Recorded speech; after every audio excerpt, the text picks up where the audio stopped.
Une fillette risque sa vie pour sauver un chiot. La réaction de la mère canine est choquante. La chaleur estivale était percée par le cri aigu, semblable à un coup de tonnerre. Sarah Thompson, une jeune fille de 12 ans, était figée au bord de sa cour arrière, ses yeux bleus grands ouverts de terreur. À moins de 6 mètres, un puma brun routonnait entre ses mâchoires Tiny Max, le plus petit des chiots bergers allemands de Luna. Du sang maculait la fourrure brun dorée du chiot. « Non !» cria Sarah, la voix brisée. Les yeux ambrés du puma se fixèrent sur elle, impassible et sauvage. Derrière lui, Luna, la mère bergère allemande, tournait frénétiquement autour, aboyant hystériquement, incapable de s'approcher, déchirée entre la protection de ses autres chiots blottis sous la terrasse et le sauvetage de Max. Le temps semblait ralentir.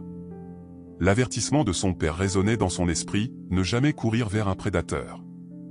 Mais le petit corps de Max pendait mollement de la gueule du lion. Les yeux du chiot, habituellement si pleins de vie, suppliaient maintenant silencieusement de l'aide. Quelque chose se brisa en Sarah. Sans réfléchir, elle prit la casserole en métal qu'elle était en train de remplir d'eau et un long râteau de jardin appuyé contre la clôture. Son cœur martelait contre ses côtes tandis qu'elle avançait. Personne ne venait l'aider. Son père était à des kilomètres, chez le médecin. Le voisin le plus proche était hors de portée de la voix. Il n'y avait que Sarah, une mince fillette de 12 ans avec un râteau et une casserole contre un puma de 68 kilos. Sarah Thompson n'avait pas toujours vécu seule avec son père dans la modeste maison de campagne située à la lisière des contreforts de la Sierra Nevada. Il y a 3 ans, sa mère, Catherine, était là aussi, une Catherine pleine de vie, intrépide, avec son rire facile et son énergie débordante. La même Catherine qui avait poussé Sarah hors de la trajectoire d'un camion lancé à toute vitesse lors d'une randonnée, pour être elle-même heurtée. Sarah se réveillait encore certaines nuits, son oreiller humide de larmes, le souvenir du dernier acte de sacrifice de sa mère gravé à jamais dans son esprit. Robert Thompson ne s'était jamais remis complètement de la perte de sa femme. Autrefois un photographe animalier de renom dont les œuvres paraissaient dans National Geographic et les publications du Sierra Club, il prenait maintenant rarement son appareil photo. La maladie pulmonaire chronique qui le hantait depuis des années s'était aggravée après la mort de Catherine, le laissant dépendant de bouteilles d'oxygène et de fréquentes visites à l'hôpital. Les factures médicales s'accumulaient presque aussi vite que la poussière sur son matériel photographique. Leur maison, autrefois remplie de rire et de l'odeur de la célèbre tarte aux pommes de Catherine, était devenue silencieuse et sombre. Sarah faisait de son mieux pour que les choses fonctionnent, préparant des repas simples, s'occupant du linge et suivant ses cours à domicile. Elle était petite pour son âge, avec les yeux bleus vifs de sa mère et le menton têtu de son père, assumant des responsabilités bien au-delà de ses 12 ans. C'est Sarah qui avait eu l'idée d'adopter Luna il y a 6 mois, lorsque le refuge pour animaux local avait lancé un appel urgent aux adoptants. Sarah avait supplié son père de les laisser accueillir la bergère allemande enceinte. « Elle a besoin de nous, papa », avait plaidé Sarah, lui montrant la photo de la chienne mince et effrayée, « et nous avons aussi besoin d'elle ». Robert avait accepté à contre-cœur, reconnaissant qu'ils avaient peut-être tous besoin de quelque chose à soigner au-delà de leur chagrin. Luna était arrivée avec des yeux tristes et un caractère nerveux. Les employés du refuge ont expliqué qu'elle avait été une chienne de sauvetage, autrefois dressée pour retrouver des personnes piégées dans des zones sinistrées. Mais quelque chose de traumatique s'était produit. Luna avait été retrouvée abandonnée, enceinte et à moitié affamée au bord d'une autoroute. Elle sursautait au bruit fort et se recroquevillait lorsque Robert essayait de la caresser. Mais avec Sarah, quelque chose de différent s'est produit.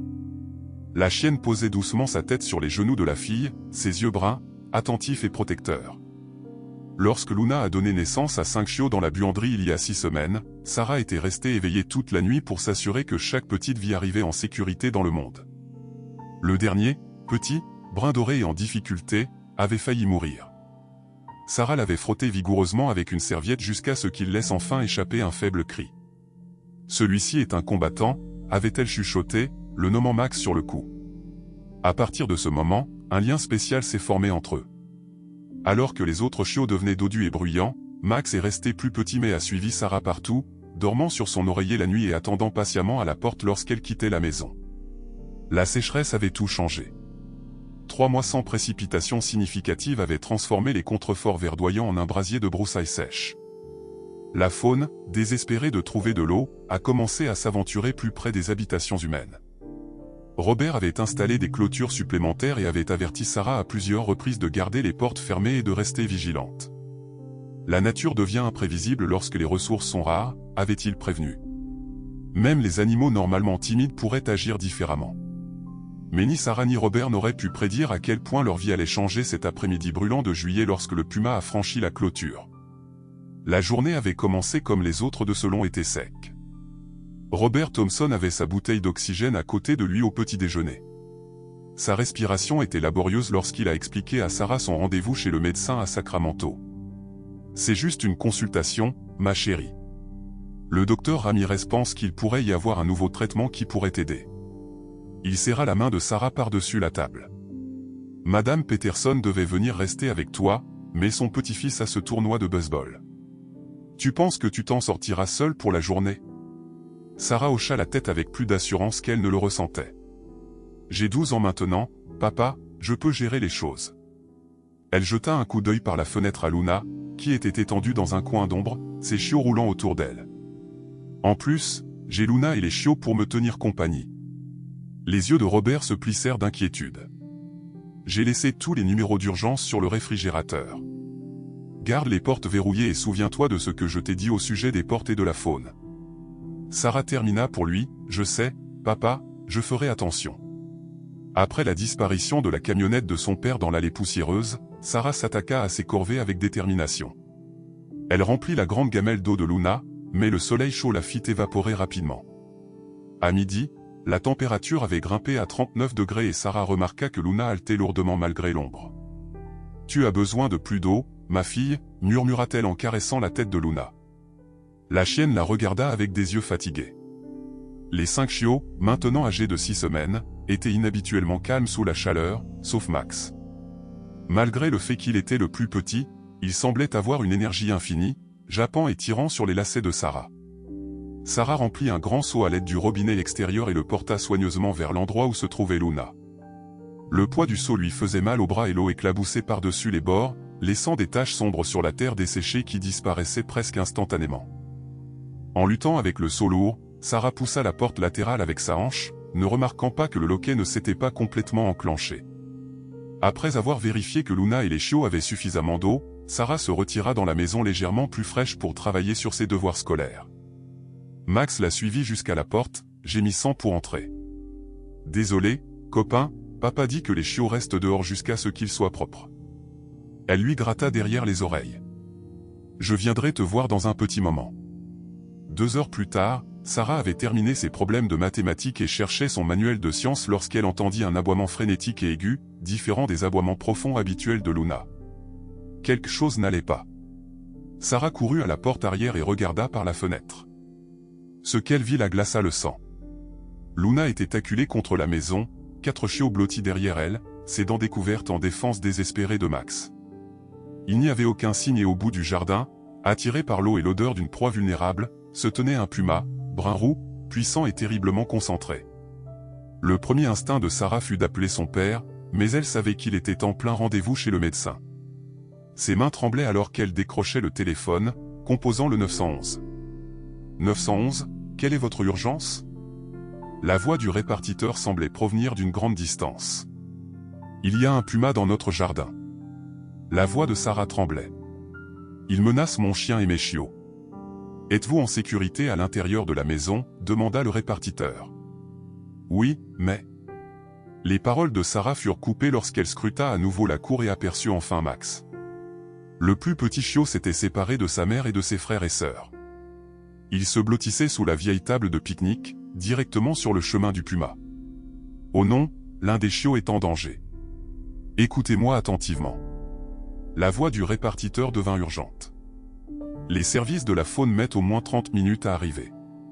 Restez à l'intérieur et gardez toutes les portes et les fenêtres fermées jusqu'à l'arrivée des secours. Mais Sarah n'écoutait plus. Par la fenêtre, elle vit le puma se déplacer avec une terrible détermination vers la table de pique-nique.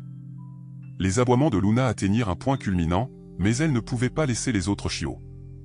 Pour sauver Max, Sarah laissa tomber le téléphone, la voix du répartiteur s'estompant alors qu'elle saisissait les seules armes à sa portée, une grande casserole en métal et une cuillère en bois de la cuisine.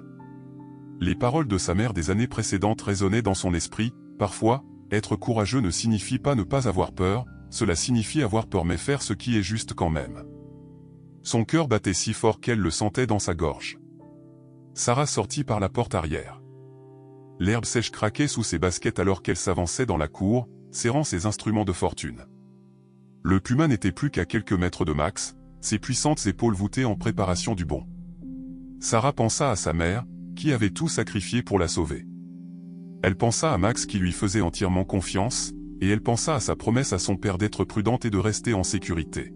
« Désolé, papa » chuchota-t-elle, puis leva la casserole et commença à la frapper de toutes ses forces, entrant dans la ligne de mire du lion. Les mains de Sarah tremblaient violemment tandis qu'elle frappait la casserole, ses articulations blanches contre le métal.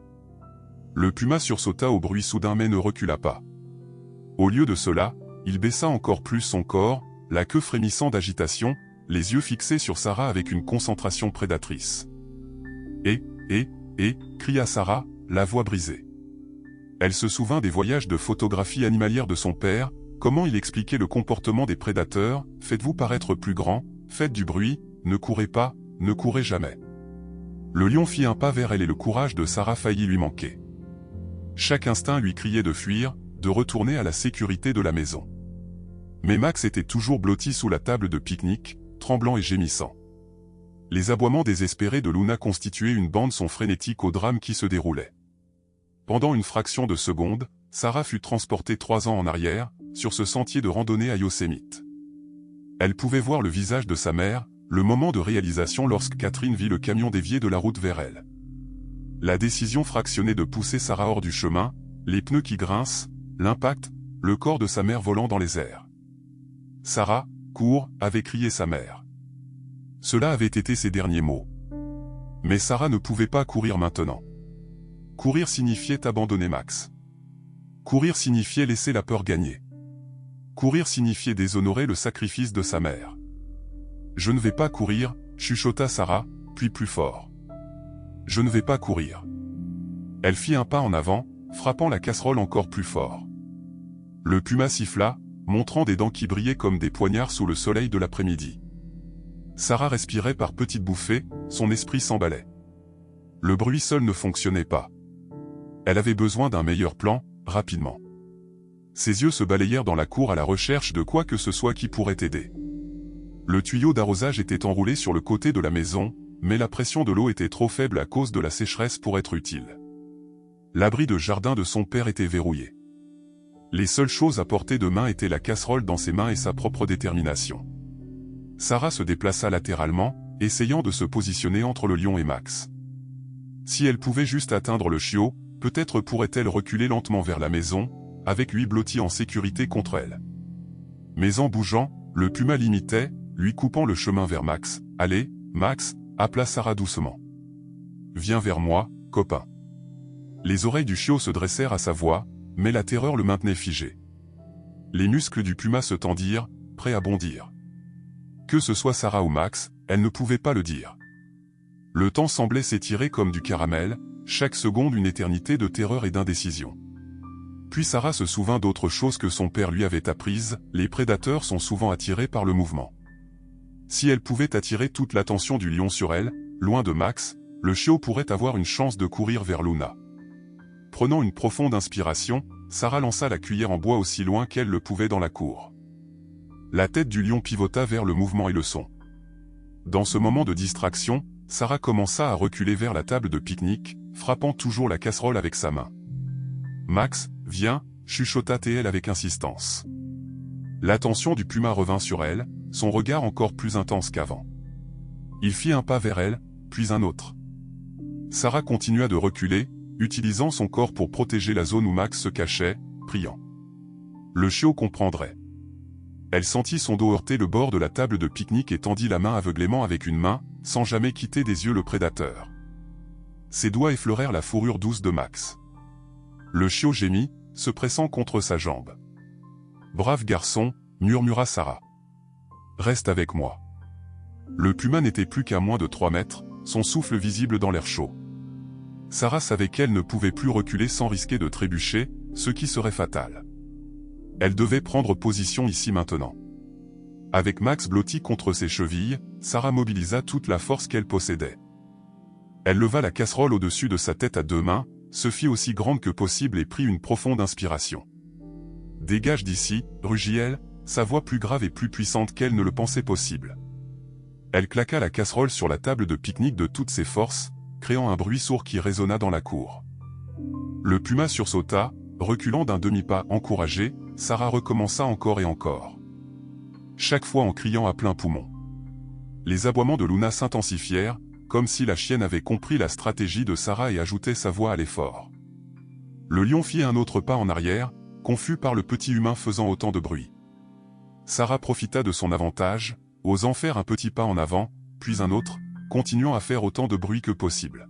« Laissez-nous tranquilles » cria-t-elle, les larmes coulant sur son visage à cause de la peur et de l'effort. Pendant un instant, il sembla que cela fonctionnait. Le puma recula d'un autre pas, secouant la tête à la cacophonie. Sarah ressentit une lueur d'espoir. Peut-être pourrait-elle le chasser après tout. Peut-être survivraient-ils tous à cela. Puis le désastre frappa. Max, voyant le prédateur reculer, retrouva son courage et s'élança de derrière les jambes de Sarah, aboyant son petit jappement de chiot aigu, chargeant comme s'il voulait protéger son humain. « Max, non !» cria Sarah en se jetant sur le chiot. À cet instant, l'instinct prédateur du puma prit le dessus. Il bondit à une vitesse fulgurante vers la petite cible en mouvement. Sarah plongea sans réfléchir, ses mains se refermant sur le petit corps de Max, juste au moment où le lion l'atteignit. Elle sentit une douleur cuisante dans le dos lorsqu'une des griffes du lion l'attrapa, déchirant son mince t-shirt et pénétrant sa peau. Serrant Max contre sa poitrine, Sarah roula, se relevant en trébuchant. Malgré la douleur, le puma, momentanément déstabilisé par le mouvement inattendu, se regroupa pour une autre attaque. Sarah recula vers Luna, le chiot serré contre elle. Du sang coulait le long de son dos, chaud et collant. Le puma suivit, son attention entièrement concentrée sur elle. Maintenant, Sarah sentait ses forces diminuer, l'adrénaline qui l'avait portée jusqu'ici commençant à s'estomper. Max remua dans ses bras, gémissant. Luna, appela Sarah faiblement. Luna, aide-nous. Que ce soit l'odeur du sang de Sarah ou le son de sa voix suppliante, quelque chose changea en Luna à ce moment-là. La bergère allemande, qui avait eu peur de laisser son autre chiot, se lança soudainement en avant avec un grognement différent de tout ce que Sarah avait jamais entendu de sa part. La chienne se plaça entre Sarah et le lion, ses poils hérissés, les dents découvertes, dans une fureur maternelle.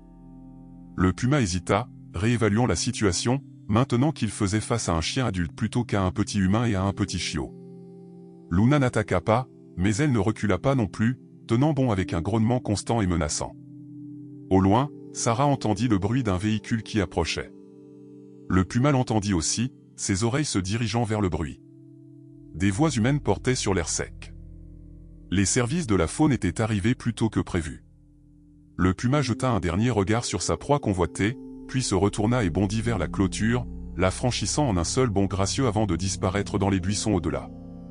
Sarah s'affaissa à genoux, serrant toujours Max contre sa poitrine, tandis que Luna se précipitait à ses côtés. La chienne lui frotta le museau avec inquiétude, puis vérifia le chiot. Le dos de Sarah brûlait de douleur et les bords de sa vision commençaient à s'assombrir, mais ils étaient vivants. Ils étaient tous vivants. « On l'a fait, maman », chuchota-t-elle dans le vide. On n'a pas couru. Puis les agents des services de la faune l'entourèrent, les voix préoccupées mais lointaines, alors que l'obscurité s'installait et que Sarah perdait connaissance. Sarah se réveilla avec l'odeur piquante de l'antiseptique et le bip régulier d'un moniteur cardiaque. Pendant un instant, la confusion obscurcit son esprit. Où était-elle? Pourquoi son dos lui faisait-il si mal? Puis les souvenirs affluèrent. Le puma, Max sous la table de pique-nique, la tentative de sauvetage désespérée. Elle essaya de s'asseoir, mais grimaça lorsqu'une douleur lui traversa les omoplates. Doucement, jeune fille. Ces points de suture ont besoin de temps pour guérir. Sarah tourna la tête pour voir une femme au visage amical en blouse vérifier le perfusion intraveineuse attaché à son bras. L'infirmière sourit de manière rassurante, « Vous êtes à l'hôpital mémorial. Vous avez pas mal de points de suture dans le dos, mais vous allez bien aller. » Max? Sarah racla sa gorge sèche. Le chiot, il va bien? Cette petite boule de poils? Il va parfaitement bien, grâce à vous. L'infirmière versa une tasse d'eau et aida Sarah à en prendre une gorgée. Votre père est resté ici toute la nuit. Il vient de sortir pour appeler votre médecin et je crois que les services de la faune ont emmené vos chiens chez le vétérinaire local pour les garder en sécurité jusqu'à votre sortie. » Un soulagement envahit Sarah, suivi immédiatement par la culpabilité.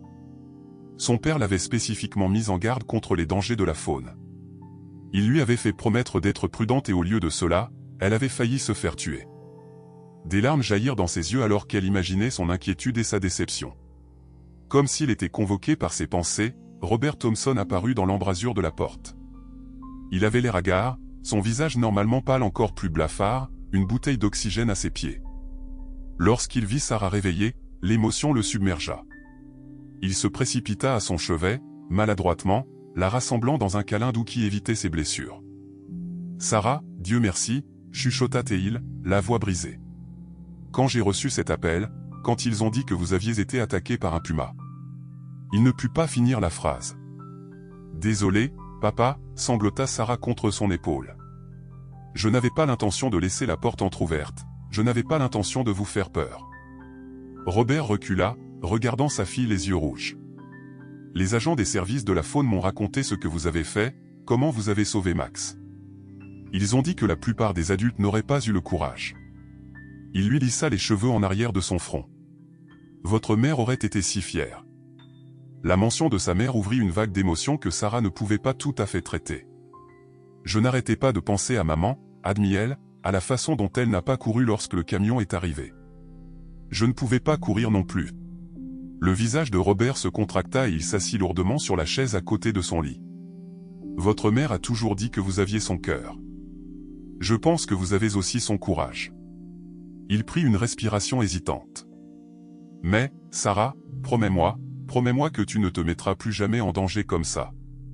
Je ne peux pas te perdre aussi. Tu es tout ce qui me reste. Avant que Sarah ne puisse répondre, un médecin entra, un bloc-notes à la main. Eh bien, mademoiselle Thompson, vous êtes la coqueluche de l'hôpital. Ce n'est pas tous les jours que nous soignons une vraie héroïne. Elle sourit chaleureusement à Sarah avant de s'adresser à Robert. Les blessures sont propres, aucun signe d'infection. La griffe n'a pas pénétré assez profondément pour endommager les muscles ou les organes. Elle aura quelques cicatrices, mais avec les soins appropriés, elle devrait guérir correctement. Quand pourrai-je rentrer chez moi ? Demanda Sarah. J'ai besoin de voir Max et Luna. Demain matin, si tout va bien, en une nuit, répondit le médecin. Ces points de suture doivent rester secs pendant au moins une semaine et vous devrez prendre les choses avec calme pendant un certain temps. Pas de levage de poids ou d'activité intense. Après le départ du médecin, Robert expliqua que Luna et les chiots étaient hébergés à la clinique vétérinaire Lakeside jusqu'à ce qu'ils puissent tous rentrer à la maison ensemble.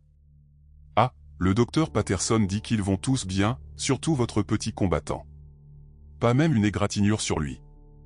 Un soulagement envahit Sarah. Max allait bien, Luna allait bien, tout irait bien. Le lendemain matin, Sarah reçut son congé avec une ordonnance d'antibiotiques et d'analgésiques. Le trajet du retour fut silencieux, le père et la fille perdus dans leurs propres pensées. En entrant dans leur allée, Sarah remarqua que la porte latérale avait été réparée et renforcée.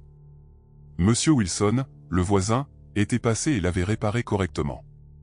Robert expliqua en voyant son regard. Toute la communauté a donné un coup de main. Madame Jenkins a apporté assez de plats cuisinés pour nous faire tenir un mois. À l'intérieur, la maison semblait différente, plus vide sans Luna et les chiots. Robert aida Sarah à s'installer sur le canapé, disposant des oreillers pour éviter de mettre de la pression sur son dos. « Pouvons-nous aller les chercher maintenant ?» demanda Sarah, incapable de cacher son impatience.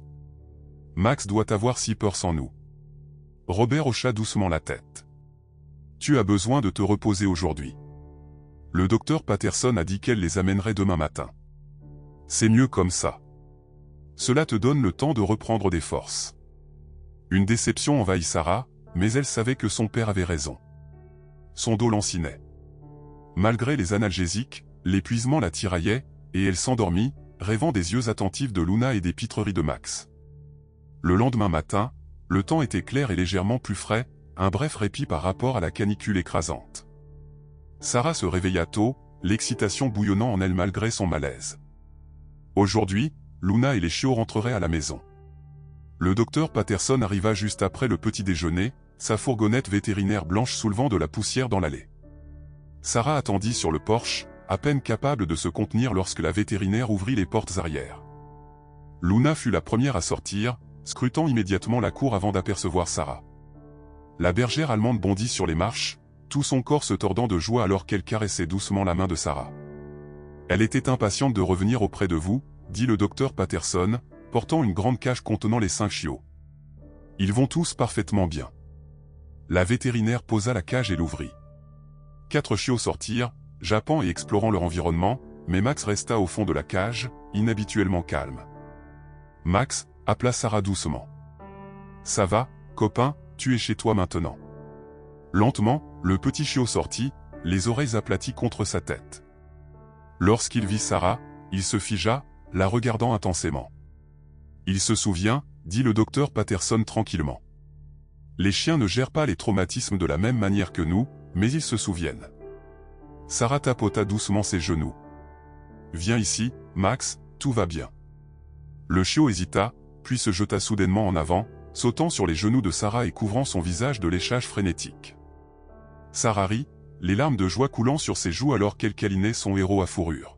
« Je crois que quelqu'un vous a manqué. » Robert gloussa, regardant de l'embrasure de la porte. Après le départ du docteur Patterson, Robert aida Sarah à s'installer confortablement dans le salon où elle pouvait se reposer tout en jouant avec les chiots. Luna semblait exceptionnellement attentionnée, restant près de Sarah et surveillant chacun de ses mouvements.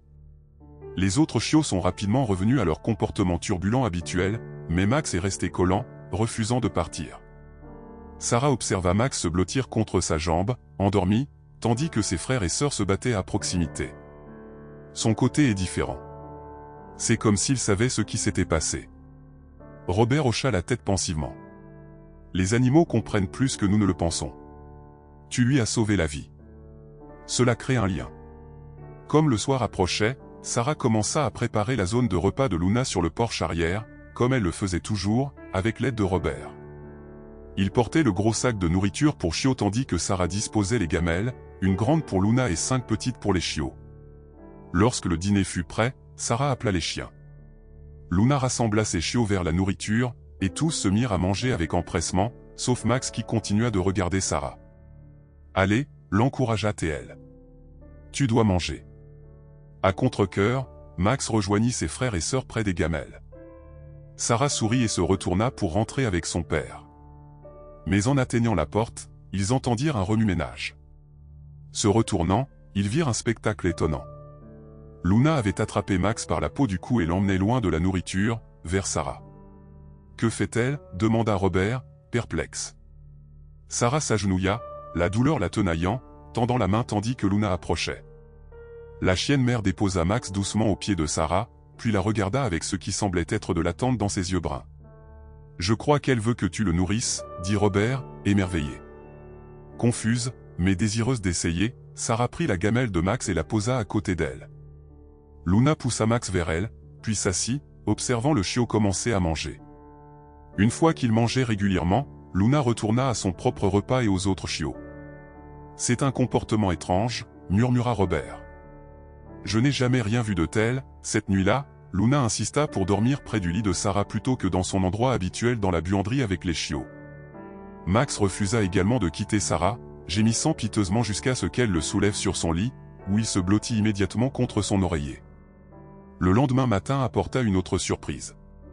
Lorsque Sarah alla nourrir les chiens, Luna emmena à nouveau Max vers elle, plaçant le chiot à ses pieds avant de revenir chercher les autres. Un par un, Luna apporta chaque chiot à Sarah, les arrangeant en demi-cercle autour d'elle comme s'ils étaient présentés pour inspection. « Papa » appela Sarah, déconcertée. « Tu dois voir ça. » Robert sortit sur le porche et resta figé, observant le rituel étrange. « Eh bien, je suis époustouflé, » murmura-t-il. « Que se passe-t-il ? Pourquoi fait-elle ça ?» demanda Sarah. Robert secoua la tête, émerveillé. « J'ai lu à ce sujet, mais je n'ai jamais rien vu de tel. Parfois, lorsqu'un animal reconnaît qu'un autre être a protégé ses petits, il reconnaît ce lien. » Il passa une main dans ses cheveux clairsemés. « Sarah, je crois que Luna te confie ses chiots. Elle te reconnaît comme leur protectrice. » Sarah regarda Luna, qui la regardait avec ses yeux intelligents. « Est-ce vrai, ma fille ? Est-ce que tu dis merci ?» Luna poussa un faible aboiement, puis poussa doucement les chiots vers leurs gamelles, mais pas avant d'avoir léché la main de Sarah. Au fil des jours, le comportement de Luna continua d'évoluer. Elle commença à traiter Sarah comme une coparent, lui apportant les chiots lorsqu'ils étaient trop turbulents, observant attentivement lorsque Sarah s'occupait d'eux et semblant lui céder la place en ce qui concernait Max, en particulier. Le plus petit chiot était devenu un pont entre elles, n'étant plus seulement le chiot préféré de Sarah ou la progéniture de Luna, mais appartenant en quelque sorte à toutes les deux également. La réaction de la communauté au courage de Sarah fut immense. Les voisins apportèrent des cadeaux et des repas. Les chaînes d'information locales demandèrent des interviews, que Robert refusa poliment, voulant protéger la vie privée et le rétablissement de Sarah. Les agents des services de la faune qui étaient intervenus en cas d'urgence passèrent avec un certificat spécial de bravoure et du matériel pédagogique sur la cohabitation sécuritaire avec la faune. L'agent Martinez, qui avait été le premier sur les lieux, s'assit avec Sarah sur le porche tandis que Robert préparait du café à l'intérieur. « Vous savez, dit-il pensivement, ce puma n'était pas malveillant. La sécheresse les a poussés plus près des zones résidentielles qu'ils ne le seraient normalement. Ils sont désespérés de trouver de l'eau et de la nourriture. » Sarah hocha la tête en regardant Max jouer avec ses frères et sœurs dans la cour, Luna veillant à proximité. « Je comprends. Il essayait juste de survivre. La plupart des adultes seraient restés à l'intérieur, auraient appelé à l'aide et auraient laissé la nature suivre son cours, continua l'agent Martinez. Ce que vous avez fait était extraordinairement courageux, mais aussi extraordinairement risqué. Vous avez de la chance d'être en vie. Je ne pouvais pas laisser Max mourir. Je ne pouvais pas laisser Max mourir, dit simplement Sarah. Pas quand je pouvais faire quelque chose pour le sauver. L'agent sourit tristement. Votre père m'a parlé de votre mère, de ce qu'elle a fait pour vous. Il fit une pause. Je crois que ce courage se transmet de génération en génération. Mais Sarah, votre mère ne voudrait pas que vous risquiez votre vie, même pour quelque chose d'important. Il y a une différence entre la bravoure et l'imprudence. Ces paroles restèrent avec Sarah longtemps après son départ. Elle comprit ce qu'il voulait dire, mais elle savait aussi qu'au moment de la décision, il n'y avait eu aucun choix. Max était de la famille. On n'abandonne pas sa famille. Alors que les blessures physiques de Sarah commençaient à guérir, elle remarqua que quelque chose d'autre guérissait aussi, quelque chose à l'intérieur de son père. Le deuil constant qu'il avait enveloppé depuis la mort de sa mère semblait se lever légèrement. Il passait plus de temps dehors à aider Sarah avec les chiots. Un matin, elle le trouva même avec son appareil photo, photographiant Luna et sa portée dans la douce lumière du matin. Ils grandissent si vite, expliqua-t-il lorsqu'il la vit la regarder. J'ai pensé que nous devrions le documenter. Sarah sourit, l'espoir fleurissant dans sa poitrine. Peut-être qu'ils guérissaient tous ensemble. Ce qu'elle ne savait pas, ne pouvait pas savoir, c'est que les plus grands défis étaient encore à venir. L'étrange comportement de Luna était plus qu'une simple gratitude ou un instinct maternel.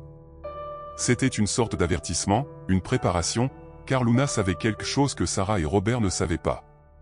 Le puma n'était pas allé loin et Luna elle-même cachait un secret qui allait bientôt tout changer. 3 jours après le retour de Sarah de l'hôpital, le premier indice que quelque chose n'allait pas chez Luna apparut. La bergère allemande, normalement vorace aux heures des repas, toucha à peine sa nourriture. Sarah remarqua que sa respiration semblait laborieuse alors qu'elle était allongée à l'ombre à regarder ses chiots jouer. « Papa » appela Sarah, inquiète, sa voix hésitante. « Je crois que quelque chose ne va pas avec Luna. » Robert sortit sur le porche, son réservoir d'oxygène traînant derrière lui. Il observa la chienne pendant quelques instants, l'œil du photographe saisissant des détails que d'autres pourraient manquer, le léger tremblement des pattes arrière de Luna, la façon dont elle grimaçait lorsque les chiots trébuchaient contre elle. « Gardons un œil sur elle, dit-il prudemment. Ça pourrait être la chaleur, ou peut-être qu'elle est juste fatiguée de s'occuper de 5 chiots énergiques. » Sarah n'était pas convaincue. Elle s'assit à côté de Luna, lui caressant doucement la tête. La chienne se laissa faire, les yeux mi-clos. « Tu nous as sauvés du puma, » murmura-t-elle. « Tu ne te sens pas bien, ma fille ?» La seule réponse de Luna fut un faible gémissement et une douce léchouille de la main de Sarah. Cette nuit-là, Luna refusa de quitter les côtés de Sarah, même pour s'occuper de ses chiots. Elle resta allongée près du lit de Sarah, se relevant occasionnellement avec difficulté pour surveiller Max qui avait pris une résidence permanente sur l'oreiller de Sarah. Les autres chiots avaient été installés dans leur panier dans la buanderie, mais Luna ne fit aucun mouvement pour les rejoindre, comme elle le faisait habituellement. Sarah se réveilla à l'aube pour trouver Luna debout, chancelante, près de son lit, gémissant doucement. « Luna, qu'est-ce qui ne va pas, ma fille ?» Elle tendit la main pour caresser la tête du chien et haleta. La fourrure de Luna était brûlante au toucher. Ses yeux étaient vitreux de fièvre. « Papa » appela Sarah, la panique montant dans sa gorge. « Papa, viens vite. Quelque chose ne va vraiment pas avec Luna. » Robert se précipita aussi vite que son état le permettait. Un seul regard sur Luna et il prit son téléphone. « J'appelle le docteur Patterson. » Ce n'est pas normal. Pendant qu'ils attendaient le vétérinaire, Sarah essaya de mettre Luna à l'aise, plaçant un linge frais et humide sur sa tête et lui offrant de l'eau que le chien refusa. Les chiots, sentant que quelque chose n'allait pas, se blottirent ensemble dans leur panier, inhabituellement silencieux, sauf Max qui essayait sans cesse de remonter sur le lit de Sarah pour atteindre Luna. Le docteur Patterson arriva dans l'heure, sa trousse médicale à la main. Son expression devint sérieuse alors qu'elle examinait Luna, palpant attentivement les côtés et l'abdomen du chien. « Elle a une forte fièvre », rapporta le vétérinaire. « Et il y a de la sensibilité dans son abdomen. A-t-elle été blessée récemment? Des combats avec d'autres animaux ?» Sarah et Robert échangèrent des regards. « Le puma », dit Sarah doucement. « Luna a essayé de me protéger, moi et Max, mais je ne l'ai pas vu se blesser. » Le docteur Patterson hocha gravement la tête. « J'ai besoin de faire quelques tests. Il pourrait y avoir des blessures internes que nous n'avons pas détectées. » Pendant son examen, le vétérinaire préleva du sang et fit une échographie à l'aide d'un appareil portable qu'elle avait apporté avec elle. Sarah tenait la tête de Luna sur ses genoux, lui murmurant des paroles rassurantes tandis que le chien tremblait sous le gel froid et la pression de la sonde d'échographie. Le visage du docteur Patterson devint de plus en plus inquiet alors qu'elle étudiait l'écran. « Il y a du liquide dans son abdomen, dit-elle finalement, et ce qui ressemble à une petite déchirure dans sa rate. Il est possible qu'elle ait été blessée lors de la confrontation avec le puma, peut-être frappée par une patte ou heurtée contre quelque chose de dur. La blessure n'était pas immédiatement apparente, mais elle a lentement saigné intérieurement. « Pouvez-vous la soigner ?» demanda Sarah, les larmes aux yeux. « Elle a besoin d'une intervention chirurgicale » dit doucement le docteur Patterson. « J'aimerais l'emmener à la clinique immédiatement. » Robert hocha la tête, son propre visage pâle d'inquiétude. « Bien sûr. Tout ce dont elle a besoin. »« Et les chiots ?» demanda Sarah. « Ils ont encore besoin d'elle. » Le docteur Patterson réfléchit un instant. « Ils ont 6 semaines, presque prêts à commencer le sevrage. De toute façon, vous devrez commencer à leur présenter de la nourriture pour chiots tendres trempée dans de l'eau chaude. Ils peuvent rester ici si vous pouvez gérer leurs soins. » Sarah regarda Luna, qui la regardait avec des yeux douloureux. « Nous allons nous en occuper, » promit-elle au chien. « Concentre-toi sur le fait de guérir. » Alors que le docteur Patterson se préparait à transporter Luna, quelque chose d'extraordinaire se produisit. La bergère allemande, faible comme elle l'était, se redressa péniblement. Elle regarda Sarah, puis la buanderie où 4 de ses chiots attendaient, puis de nouveau Sarah. Avec une lenteur minutieuse, Luna se traîna jusqu'à la buanderie. Sarah suivit, perplexe. Elles observèrent Luna entrer dans la pièce et ramasser soigneusement un des chiots, une femelle avec une tache blanche sur la poitrine. Luna porta le chiot à Sarah et le déposa doucement à ses pieds. Malgré sa douleur évidente, la chienne mère retourna chercher un autre chiot, puis un autre, jusqu'à ce que les 4 de la buanderie soient rassemblés autour de Sarah. Enfin, Luna poussa Max, qui les avait suivis, vers ses frères et sœurs. Le message était sans équivoque, Luna confiait ses enfants aux soins de Sarah pendant son absence. « Je n'ai jamais rien vu de tel », murmura le docteur Patterson, l'émerveillement dans la voix. « Elle vous demande délibérément de les accueillir. » Sarah s'agenouilla péniblement, ses propres blessures étant encore en voie de guérison, et rassembla les chiots près d'elle. « Je le promets, » dit-elle à Luna, la voix brisée. « Je prendrai soin d'eux jusqu'à ce que tu reviennes. » Luna lécha une dernière fois la main de Sarah avant de permettre au docteur Patterson de l'aider à entrer dans une caisse de transport.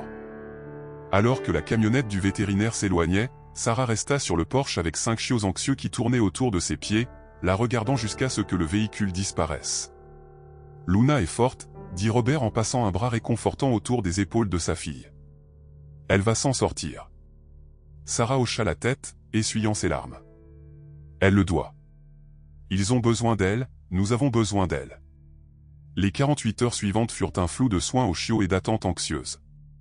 Sarah fit des recherches sur les techniques d'alimentation appropriées pour les chiots sevrés tôt, créant un horaire qui la tenait occupée du lever au coucher du soleil. Robert aida autant que sa santé le lui permettait, nettoyant gaiement les dégâts et tenant les chiots agités pendant les repas. Max, en particulier, semblait comprendre la gravité de la situation. Le plus petit chiot suivit Sarah partout, la regardant solennellement préparer la formule et la nourriture tendre pour ses frères et sœurs. La nuit, il se blottissait contre son cou, son petit corps chaud lui apportant du réconfort tandis que Sarah s'inquiétait pour Luna. Les nouvelles du docteur Patterson arrivaient régulièrement. L'opération s'était bien déroulée, mais l'état de Luna restait critique. Le saignement interne avait été plus important qu'on ne le pensait initialement et le rétablissement du chien serait lent. Les prochaines 24 heures nous en diront beaucoup, dit le vétérinaire au téléphone le soir après l'opération. Elle est stable, mais encore très faible. Je la maintiens sous perfusion et antibiotiques. Pouvons-nous lui rendre visite, demanda Sarah, désespérée de voir Luna. Pas encore, conseilla le docteur Patterson. Donnons-lui encore un jour ou deux. La meilleure chose que vous puissiez faire en ce moment est de bien prendre soin de ces chiots. Je sais que c'est beaucoup de responsabilité, mais vous rendez un immense service à Luna. Sarah se jeta dans les soins des chiots avec une détermination qui impressionna même son père. Elle mit des alarmes pour les repas du milieu de la nuit, fit des recherches sur les techniques de socialisation et créa un tableau de suivi pour surveiller le poids et le développement de chaque chiot. Lorsqu'elle ne s'occupait pas activement des chiots, elle parcourait des livres et des sites web pour obtenir des informations sur les blessures internes chez les chiens. Désespéré de comprendre ce que Luna traversait, Monsieur Wilson, leur voisin âgé qui avait réparé la barrière, passa avec un panier plein de fournitures pour les chiots, une formule spéciale, de minuscules biberons, des jouets en peluche et un coussin chauffant pour leur panier. J'élevais des retrievers avant que mon arthrite ne devienne trop grave, expliqua-t-il, j'ai pensé que cela pourrait être utile. Il observa avec approbation les soins méthodiques de Sarah aux chiots. Vous avez le don, jeune femme. Ces chiots ont de la chance de vous avoir comme maman de substitution. Je fais juste ce que Luna voudrait, répondit Sarah, touchée par sa gentillesse. Elle m'a fait confiance avec eux. C'est ça la confiance, dit Monsieur Wilson, son visage ridé se creusant en un sourire. Elle change à la fois celui qui la donne et celui qui la reçoit. Le 3e jour après l'opération de Luna, le docteur Patterson appela avec des nouvelles encourageantes, elle a commencé à manger toute seule ce matin, rapporta le vétérinaire. Ses signes vitaux s'améliorent. Je pense que nous avons dépassé le point critique. Sarah s'affaissa de soulagement, les larmes lui venant aux yeux. Robert, qui écoutait au téléphone, laissa échapper un long soupir. Quand peut-elle rentrer à la maison, demanda-t-il. J'aimerais la garder encore au moins 2 jours pour observation, répondit le docteur Patterson. Mais si vous souhaitez lui rendre visite, je pense que ce serait bon pour elle et pour vous. Cet après-midi-là, Robert conduisit Sarah à la clinique vétérinaire. Les chiots, nourris et installés pour leur sieste de l'après-midi, furent laissés aux soins de Madame Jenkins d'en face, qui s'était portée volontaire pour aider. À la clinique, le docteur Patterson les conduisit dans une salle de convalescence tranquille où Luna était allongée sur un lit rembourré, une perfusion toujours attachée à sa patte avant. Les yeux du chien étaient fermés, sa respiration lente mais régulière. Elle semblait plus petite, en quelque sorte, son corps puissant diminué par la maladie. Luna, appela doucement Sarah en s'approchant du lit. Les yeux de la bergère allemande se mirent à clignoter. Pendant un moment, elle sembla désorientée. Puis la reconnaissance apparut. Sa queue frappa faiblement la literie et elle lutta pour lever la tête. Doucement, ma fille, murmura Sarah en s'agenouillant près du lit. Tu as besoin de te reposer. Elle caressa doucement la tête de Luna, en faisant attention d'éviter la perfusion. Les chiots vont bien. Ils te manquent, mais ils vont bien. Les yeux de Luna ne quittèrent jamais le visage de Sarah, son expression si confiante et reconnaissante que Sarah sentit à nouveau les larmes monter.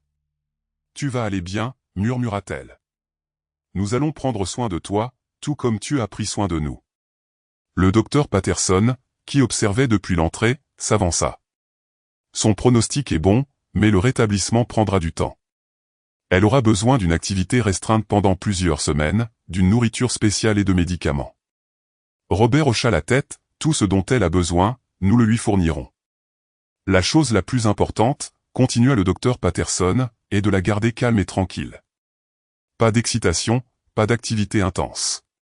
Cela signifie de limiter ses interactions avec les chiots. Au début, Sarah leva les yeux, alarmée. Mais ils ont besoin d'elle. C'est leur mère. L'expression du vétérinaire était sympathique mais ferme. Ils ont besoin qu'elle soit vivante et en bonne santé. Trop d'excitation pourrait rouvrir le site chirurgical ou causer d'autres complications. Les chiots sont à un âge où ils peuvent passer à vos soins. Ce ne sera pas pour toujours, juste jusqu'à ce que Luna soit plus forte.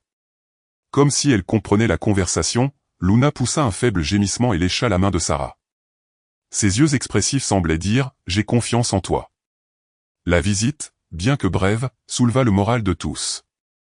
Luna semblait plus alerte au moment où ils partirent et Sarah ressentit une détermination renouvelée à s'occuper des chiots jusqu'à ce que leur mère puisse reprendre ses fonctions. De retour à la maison, Sarah partagea la bonne nouvelle avec Madame Jenkins, qui avait réussi à nourrir les 5 chiots avec succès en leur absence. Ce sont des apprenants rapides, rapporta la femme plus âgée. Surtout le petit. Elle pointa du doigt Max, qui essayait de grimper sur la jambe de Sarah. Cette nuit-là, alors que Sarah installait les chiots pour la nuit, elle remarqua quelque chose d'étrange. Max, au lieu de s'enfouir dans la pile de chiots comme d'habitude, continua de traîner une petite couverture de leur panier jusqu'à la porte de la buanderie où Luna serait normalement. « Je sais que tu lui manques », dit doucement Sarah en le ramenant à ses frères et sœurs. Elle sera bientôt de retour. Mais Max persista, continuant son comportement étrange jusqu'à ce que Sarah place finalement la couverture près de la porte et lui permette de s'y blottir. Un par un, à sa surprise, les autres chiots le rejoignirent, créant une petite boule de fourrure près de la porte où leur mère entrerait habituellement. Sarah prit une photo avec son téléphone et l'envoya au docteur Patterson avec la légende « Le comité d'accueil est prêt quand elle le sera ». Le lendemain matin apporta des visiteurs inattendus. 2 agents des services de la faune Martinez, que Sarah avait reconnus auparavant, et une femme qu'elle n'avait pas rencontrée frappèrent à la porte juste après le petit déjeuner. « Nous sommes désolés de vous déranger », dit l'agent Martinez lorsque Robert les invita à entrer. « Mais nous voulions vous donner des nouvelles de la situation du puma. » Sarah, qui nourrissait les chiots, les rejoignit dans le salon, Max la suivant, comme toujours. « Nous avons suivi l'animal qui était dans votre cour, » expliqua l'agente. « C'est une jeune femelle, âgée d'environ 3 ans. Nous avons confirmé grâce à l'ADN des poils laissés sur votre clôture qu'il s'agit du même félin. »« L'avez-vous relocalisé ?» demanda Robert, l'inquiétude évidente dans la voix. Les agents échangèrent des regards. « C'est ce dont nous voulions discuter avec vous, » dit l'agent Martinez. « Nous avons découvert pourquoi ce puma en particulier a pu être si désespéré de trouver de la nourriture et de l'eau. » Il leur montra des photos sur sa tablette, des images d'une caméra de surveillance montrant le puma qu'ils avaient rencontré. Sur les photos les plus récentes, prises il y a seulement 2 jours, le lion était accompagné de 2 petits oursons. « C'est une mère, » murmura Sarah, la compréhension se faisant jour. Elle essayait de nourrir ses bébés. Exactement, confirma l'agente. Nous pensons qu'elle venait de mettre bas lorsqu'elle est entrée dans votre propriété. La sécheresse extrême a décimé ses proies habituelles, la poussant à prendre des risques inhabituels. Que va-t-il arriver à eux, demanda Sarah, soudain préoccupée par l'animal même qui avait failli la tuer. C'est en partie pourquoi nous sommes là, dit l'agent Martinez. L'équipe de gestion de la faune du comté se réunit demain pour prendre une décision. Certains préconisent une relocalisation, déplaçant la famille plus profondément dans la forêt nationale où il y a moins de contact humain. D'autres? Il hésita. D'autres veulent l'euthanasier, termina l'agente brutalement. Ils la considèrent comme une menace pour la sécurité humaine maintenant qu'elle est entrée dans une zone résidentielle. Robert fronça les sourcils. C'est certainement extrême. Elle était désespérée, pas malveillante. Nous sommes d'accord, hocha la tête l'agent Martinez. Et c'est l'autre raison pour laquelle nous sommes là. En tant que victime de son intrusion, votre opinion a du poids. Le comité aimerait obtenir une déclaration de votre part sur ce que vous pensez qu'il devrait se passer. Sarah regarda Max qui mâchait tranquillement son lacet de chaussures. Elle pensa à Luna se battant pour sa vie à la clinique vétérinaire et à la lionne mère se battant pour garder ses oursons en vie dans une sécheresse impitoyable. Elle essayait juste de protéger sa famille, dit doucement Sarah. Tout comme Luna protégeait la sienne, tout comme ma mère me protégeait. Elle leva les yeux vers son père, puis de nouveau vers les agents. Je ne veux pas qu'on la tue. Elle mérite une chance d'élever ses oursons. L'expression de Robert s'adoucit de fierté.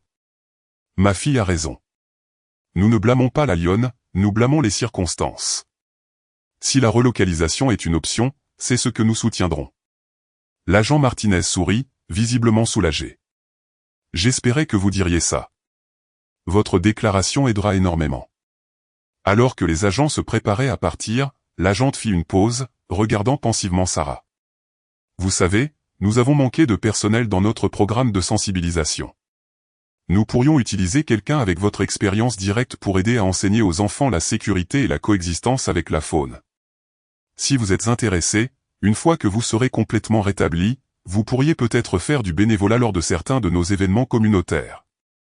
Les yeux de Sarah s'écarquillèrent d'intérêt. J'aimerais ça. Vraiment. Après le départ des agents, Sarah s'assit sur le porche à regarder les chiots jouer dans leur enclos. Max, comme toujours, resta près d'elle, apparemment content, tant qu'il pouvait la garder en vue. « Qu'est-ce que tu en penses, Max » demanda-t-elle au chiot. La cougar était juste une mère qui essayait de s'occuper de ses bébés, tout comme Luna s'occupe de toi.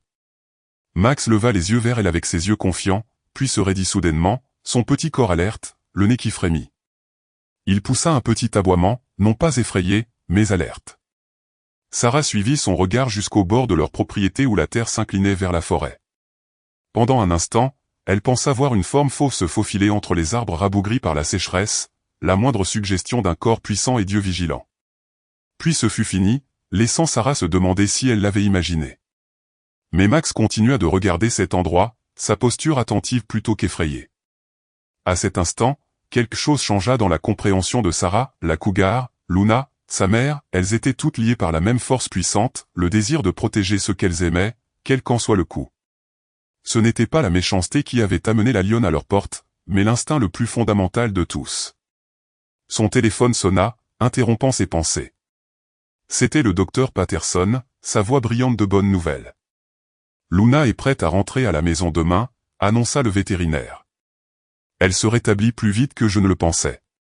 Ce doit être cet esprit combatif et la motivation de retrouver ses chiots. » Alors que Sarah raccrochait, la joie bouillonnant en elle, elle ne réalisa pas que le retour de Luna apporterait non seulement la guérison, mais aussi une révélation, et que la partie la plus choquante de leur voyage partagé était encore à venir. Le retour de Luna fut soigneusement orchestré. Le docteur Patterson arriva tôt le matin, aidant à installer une zone de convalescence confortable dans le salon, assez proche de l'activité familiale pour que Luna ne se sente pas isolée, mais assez calme pour un repos approprié. Le vétérinaire avait apporté un lit orthopédique spécial, des médicaments et des instructions de soins détaillées. « N'oubliez pas », prévint le docteur Patterson alors qu'elle et Robert installaient doucement Luna sur son nouveau lit. Mouvement limité pendant au moins une semaine. Courte pause aux toilettes surveillées seulement, pas de saut, pas de course et, initialement, interaction limitée avec les chiots. Sarah, qui avait anxieusement plané à proximité, hocha solennellement la tête. Elle s'était préparée à cela en lisant tout ce qu'elle pouvait trouver sur les soins post-opératoires pour les chiens. Les chiots avaient été temporairement confinés à la buanderie pour éviter qu'ils ne submergent leur mère. À son retour, Luna regarda le salon avec intérêt, sa queue faisant un faible mouvement de queue lorsqu'elle aperçut Sarah. Bien qu'encore clairement faible, ses yeux étaient plus brillants qu'à la clinique. La chienne essaya de se lever lorsqu'elle entendit les gémissements lointains de ses chiots, mais Sarah la retint doucement. « Pas encore, Luna » murmura-t-elle. « Tu as besoin de devenir plus forte d'abord. » Après le départ du docteur Patterson, promettant de repasser le lendemain, Sarah s'assit près du lit de Luna, racontant doucement au chien tout ce qui s'était passé pendant son absence, comment les chiots apprenaient à manger des aliments solides, comment Max avait organisé la veillée de la couverture près de la porte, comment les services de la faune travaillaient à la relocalisation de la famille de Puma. Luna écouta attentivement, léchant occasionnellement la main de Sarah ou poussant un faible gémissement, surtout lorsqu'il était question des chiots. Son inquiétude maternelle était évidente même à travers sa faiblesse. « J'ai une idée » dit Sarah après un moment. Elle alla à la buanderie et revint avec Max, tenant fermement le petit chiot dans ses bras. Un seul visiteur à la fois, d'accord ? Et il doit rester calme.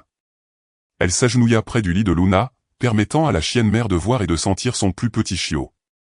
La réaction de Luna fut immédiate. Tout son corps sembla se détendre et un léger ronronnement de contentement vibra dans sa gorge. Max, pour sa part, se tortillait d'excitation, désireux d'atteindre sa mère. Doucement, prévint Sarah en abaissant le chiot pour que Luna puisse le caresser sans avoir à se lever. Tu peux lui rendre visite, mais tu dois être gentil. À sa surprise, Max sembla comprendre. Le chiot, habituellement plein d'énergie, était devenu inhabituellement calme. Marchant prudemment sur le lit de Luna et se blottissant contre son cou, Luna poussa un profond soupir, posant son menton pour protéger sa plus petite progéniture. « Je pense que c'est un bon remède pour toutes les deux », observa Robert de la porte, sa voix rauque d'émotion. Durant les jours suivants, ils établirent une routine. Luna reposait dans son lit, prenant ses médicaments cachés dans des friandises et reprenant progressivement des forces grâce au régime alimentaire de convalescence spécialement formulé prescrit par le docteur Patterson. Sarah amenait les chiots un par un pour de courtes visites, supervisant strictement pour s'assurer qu'ils ne jouaient pas trop brutalement avec leur mère en convalescence. Au 5e jour, Luna était assez forte pour faire de courtes promenades dans la cour. Bien qu'elle se fatiguât rapidement, sa plaie chirurgicale cicatrisait bien, sans signe d'infection. Le docteur Patterson, en visite tous les 2 jours, exprimait un optimisme prudent. « Elle fait des progrès remarquables », leur dit le vétérinaire. « Beaucoup plus rapide que je ne l'aurais prévu compte tenu de la gravité de ses blessures. » Sarah rayonnait de fierté. Elle est forte et elle veut vraiment retrouver son rôle de mère pour ses chiots. Ce soir-là, après avoir installé Luna et les chiots pour la nuit, Sarah remarqua quelque chose d'étrange. Malgré son amélioration, Luna semblait agitée, se levant à plusieurs reprises de son lit et allant à la fenêtre qui donnait sur la cour arrière, gémissant doucement. « Qu'y a-t-il, ma chérie ?» demanda Sarah, la rejoignant à la fenêtre. « As-tu besoin de sortir à nouveau ?» Luna ignora la question, continuant à fixer intensément les ténèbres. Sarah jeta un coup d'œil dehors mais ne vit rien d'inhabituel dans la cour éclairée par la lumière du porche. Par mesure de sécurité, elle sortit Luna pour une autre courte pause pipi, mais la chienne sembla désintéressée de soulager ses besoins, scrutant plutôt le périmètre de la cour avec une vigilance inhabituelle. « Elle agit bizarrement », dit Sarah à son père en rentrant. Robert fronça les sourcils, posant le livre qu'il lisait. « Peut-être qu'elle a mal. Devrions-nous appeler le docteur Patterson ?» Sarah secoua lentement la tête. « Je ne pense pas que ce soit de la douleur. C'est plus comme si elle s'inquiétait de quelque chose. » Ils décidèrent de surveiller Luna de plus près, mais le matin, elle semblait s'être calmée. La journée se passa paisiblement, Luna continuant à montrer des signes d'amélioration. Sarah autorisa même les 5 chiots à rendre visite à leur mère simultanément pour la première fois, bien qu'elle ait limité l'interaction pour éviter de fatiguer Luna. C'est juste après le dîner que tout changea. Sarah débarrassait la table tandis que Robert sortait Luna pour sa pause pipi du soir. Elle venait d'empiler la dernière assiette dans le lave-vaisselle lorsqu'elle l'entendit, le cri paniqué de son père, suivi des aboiements frénétiques de Luna. Sarah se précipita vers la porte arrière, le cœur battant. La vue qui l'accueillit lui glaça le sang. Son père était par terre près du chêne, sa bouteille d'oxygène à côté de lui. Luna se tenait au-dessus de lui, aboyant furieusement au bord des bois où une forme fauve familière se fondait dans l'ombre, le cougar. « Papa !» cria Sarah, courant en bas des marches vers son père tombé. Luna resta sur ses gardes, sa posture protectrice. Malgré sa récente opération, Robert était conscient, mais avait du mal à respirer sans son oxygène. « Je vais bien », halta-t-il de manière peu convaincante.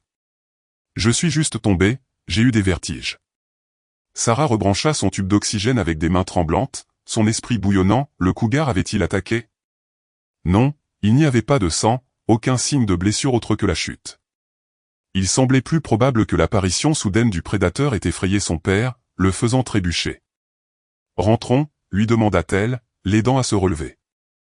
Luna resta près d'eux, boitant légèrement, mais refusant de les quitter jusqu'à ce qu'ils soient en sécurité à l'intérieur. Une fois Robert installé dans son fauteuil inclinable, respirant plus facilement grâce à l'oxygène, Sarah examina Luna. L'effort et le stress avaient clairement eu un impact sur la chienne en convalescence. La respiration de Luna était laborieuse et lorsque Sarah palpa doucement son abdomen, la chienne grimaça de douleur. « J'appelle le docteur Patterson », décida Sarah, cherchant son téléphone. « Je pense que Luna a peut-être déchiré ses points de suture. » Le vétérinaire arriva dans les 30 minutes, sa trousse médicale à la main. Son expression devint grave lorsqu'elle examina Luna, qui était étendue mollement sur son lit, laissant faire l'examen sans son stoïcisme habituel. « Les sutures internes tiennent », déclara le docteur Patterson après un examen approfondi. « Mais elles saignent à nouveau. L'effort était trop important pour ces tissus affaiblis. » Le vétérinaire administra une injection pour ralentir le saignement. « Nous devons la ramener à la clinique pour une intervention chirurgicale d'urgence. Ira-t-elle bien? Demanda Sarah, sa voix faible de peur.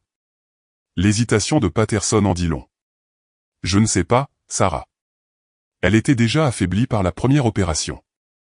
Ce revers, c'est grave. Alors qu'il se préparait à transporter Luna de retour à la clinique, la chienne devint soudainement agitée, gémissant et regardant vers la buanderie où les chiots étaient gardés. Elle s'inquiète pour ses bébés, réalisa Sarah. Même maintenant, elle pense à eux. Joe Patterson hocha la tête sombrement. L'instinct maternel est l'une des forces les plus puissantes de la nature. Suivant ce qui semblait maintenant être un rituel établi, Sarah amena chaque chiot pour dire au revoir à sa mère, gardant Max pour la fin. Le petit chiot sembla sentir la gravité de la situation, léchant le museau de Luna doucement et se blottissant contre elle pour un bref instant tendre. La scène à la clinique vétérinaire fut un flou d'activité urgente. Luna fut immédiatement emmenée en chirurgie, laissant Sarah et Robert attendre dans la petite salle d'attente. Robert, toujours secoué par sa chute, était assis avec sa bouteille d'oxygène à côté de lui, tenant fermement la main de Sarah. « Elle nous a sauvés, dit-il doucement. Encore une fois, si elle ne m'avait pas alerté sur le cougar. » Sarah acquiesça, incapable de parler à cause du nœud dans sa gorge. L'ironie ne lui échappa pas, Luna, toujours en convalescence après les blessures subies lors de la première rencontre avec le cougar, s'était maintenant potentiellement sacrifiée lors d'une seconde confrontation avec le même prédateur. Des heures passèrent dans un silence tendu. Robert sommeilla par à-coups sur sa chaise tandis que Sarah faisait les 100 pas, incapable de rester immobile. Enfin, bien après minuit, le docteur Patterson sortit du bloc opératoire, toujours vêtu de ses vêtements de travail. L'épuisement et le chagrin sur son visage dirent tout à Sarah avant même qu'elle ne parle. « Je suis tellement désolé, dit doucement le vétérinaire. Nous avons tout fait, mais l'hémorragie interne était trop importante. Son cœur n'a pas supporté l'effort. » Elle fit une pause, posant une main réconfortante sur l'épaule de Sarah. « Luna est décédée il y a quelques minutes. » Les mots frappèrent Sarah comme un coup physique. Elle sentit ses genoux pliés et soudainement, son père était là pour la soutenir, malgré sa propre faiblesse, ses bras autour d'elle tandis que des sanglots lui échappaient. Elle était si courageuse, réussit à dire Sarah entre deux sanglots. Elle ne méritait pas ça. Non, elle ne le méritait pas, acquiesça le docteur Patterson, les yeux humides. Mais elle est morte comme elle a vécu, protégeant ce qu'elle aimait. Il y a une certaine noblesse là-dedans. Puis-je la voir? Demanda Sarah. Hunter Patterson hocha la tête, les conduisant dans une pièce calme où Luna était étendue sur une table recouverte d'une douce couverture. Elle avait l'air paisible, comme si elle dormait, la douleur et la souffrance enfin disparues de son visage. Sarah s'approcha lentement, ses larmes tombant sur la fourrure encore chaude de Luna tandis qu'elle caressait la tête du chien une dernière fois. « Merci, murmura-t-elle, pour tout, pour m'avoir confié Max et les autres. Je promets de prendre soin d'eux pour toi. » Robert se tenait derrière sa fille, sa main sur son épaule. « Nous devrions la ramener à la maison, dit-il doucement. L'enterrer sous le chêne où elle aimait se reposer. » Sarah hocha la tête, incapable de parler. Alors qu'il se préparait à transporter le corps de Luna à la maison, elle fut frappée par la terrible prise de conscience que 5 chiots les attendaient, 5 orphelins qui ne savaient pas encore que leur mère ne rentrerait jamais, 5 vies innocentes qui dépendaient désormais entièrement d'elle. Le poids de cette responsabilité, après une perte aussi dévastatrice, semblait presque insupportable. Pourtant, même dans son chagrin, Sarah savait ce que Luna attendrait d'elle. La chienne avait confié ses bébés aux soins de Sarah. Cette confiance était désormais une obligation sacrée. Devant la clinique, l'aube se levait, un nouveau jour que Luna ne verrait jamais. Sarah prit une profonde inspiration tremblante, se préparant à ce qui l'attendait. Elle avait promis à Luna qu'elle prendrait soin des chiots et elle tiendrait cette promesse, même si son cœur se brisait. Ce qu'elle ne pouvait pas savoir, c'est que le dernier acte de protection de Luna avait déclenché des événements qui apporteraient guérison et révélations inattendues dans les jours à venir. Le lendemain de la mort de Luna, l'aube se leva, claire et fraîche, la première véritable accalmie de la canicule qui avait frappé la région pendant des semaines. Sarah se tenait sur le porche, berçant Max dans ses bras tandis qu'elle regardait son père et Monsieur Wilson creuser une tombe sous le chêne. Les autres chiots se blottissaient autour de ses pieds, inhabituellement calmes, comme s'ils sentaient l'occasion solennelle. Le corps de Luna était enveloppé dans sa couverture préférée, à proximité, paisible dans la mort, comme elle l'avait rarement été dans la vie. Sarah était restée debout la plupart de la nuit, expliquant à chaque chiot, dans des murmures larmoyants, que leur mère était partie. Qu'ils aient compris ou non, elle ne pouvait le dire, mais cela l'avait aidé de prononcer ces mots à haute voix, de rendre la réalité impensable d'une certaine manière plus tangible. « Je pense que nous sommes prêts », appela doucement Robert, s'appuyant sur sa pelle. L'effort l'avait laissé pâle et respirant difficilement, mais il avait insisté pour creuser lui-même la tombe de Luna, refusant les offres de M. Wilson de s'en charger seul. La petite procession funéraire se dirigea solennellement vers le lieu de sépulture. Sarah avait cueilli des fleurs sauvages dans la prairie au-delà de leur clôture et elle les plaça doucement sur la forme enveloppée dans la couverture de Luna. Alors que son père et M. Wilson descendaient prudemment la chienne dans la terre, les chiots regardaient avec curiosité, Max gémissant doucement dans les bras de Sarah. « Aimerais-tu dire quelque chose ?» demanda Robert à sa fille. Sarah hocha la tête, avalant difficilement un morceau dans sa gorge. « Luna est venue à nous effrayer et seule, commença-t-elle, la voix tremblante. Mais elle a trouvé son courage ici. Elle nous a protégés. Elle nous a confié ses chiots. » Elle regarda Max, qui fixait la tombe de sa mère des yeux incrédules, et nous avons promis d'honorer cette confiance, de les élever avec le même amour et le même courage qu'elle a montré. Alors que la première pelletée de terre tombait sur le corps de Luna, une camionnette arriva en rebondissant sur l'allée, soulevant de la poussière. L'officier Martinez des services de la faune sortit, son expression solennelle tandis qu'il observait la scène. « Je m'excuse de vous interrompre, dit-il en retirant son chapeau. Je ne savais pas. Je peux revenir plus tard. Ce n'est pas grave, dit Robert, bien que sa voix ait une nouvelle pointe. Nous enterrons Luna. Le cougar est revenu hier soir. Luna nous a prévenus, mais l'effort était trop important pour ses blessures. Le visage de Martinez s'affaissa. Je suis tellement désolé. Il hésita, puis continua, c'est d'ailleurs pourquoi je suis ici. Il y a eu un développement concernant la situation du cougar, et j'ai pensé que vous devriez l'entendre directement de moi. Ils terminèrent l'enterrement de Luna en silence, chacun jetant une poignée de terre dans la tombe. Avant que M. Wilson n'ait terminé le travail, Sarah plaça une grande pierre de rivière à la tête du monticule, une pierre contre laquelle elle et Luna s'étaient souvent assises en regardant les chiots jouer. À l'intérieur, les chiots étant installés dans leur caisse et M. Wilson s'étant discrètement excusé, l'officier Martinez partagea ses nouvelles. Le comité de gestion de la faune du comté s'est réuni hier, commença-t-il en acceptant le café que Robert lui offrait. Votre déclaration en faveur du déplacement a été lue aux membres. Elle était émouvante. Plusieurs qui hésitaient ont été convaincus par votre compassion. Sarah sentit une petite lueur d'espoir traverser son chagrin. Alors ils vont déplacer le cougar et ses petits. L'expression de Martinez se durcit. Tel était le vote, 8 contre 7 en faveur du déplacement. Mais ce matin, avant que l'équipe de déplacement ne puisse se mobiliser, un éleveur local a trouvé le cougar sur sa propriété. Il l'a abattu. Les mots tombèrent comme des coups physiques.